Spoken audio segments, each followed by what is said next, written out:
Sudan का अलमिया में वो अबू धाबी दुबई के लोग पुरानी कुरैश के अंदर वापस आए। ये गुलाम है और ये इनकी जब बिलाल हबशी वाला सलूक करो इनके साथ, ये गुलाम है तो इनके साथ वो क्या नाम है उन वाला सलूक करो जिनका वो जो बिलाल हबशी को जब मक्का के छत पे अजान दिलवाई गई थी तो किसी ने कहा मेरा बाप जिंदा होता तो वो छत से डूब मरता।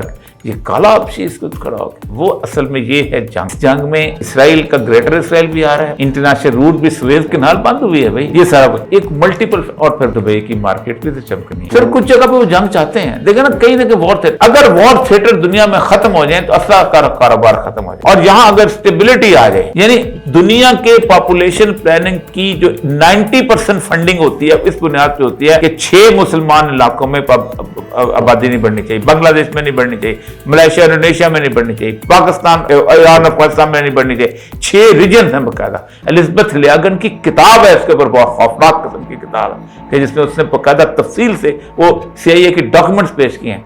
और उसने कहा देखो सारी वॉर के अंदर हर इमदाद बंद हो सकती है, ये नहीं बंद। इसलिए कि किसिंजर ने एक फिक्रा बोला था, we want to reduce the population of Muslim strategically if possible and militarily if necessary. हम मुसलमानों की आबादी कम करेंगे मुख्तलिफ तरीकों से अगर मुमकिन हुआ, या फिर हमें फौज चूज करना पड़े तो हम करेंगे। ये फौज चूज हो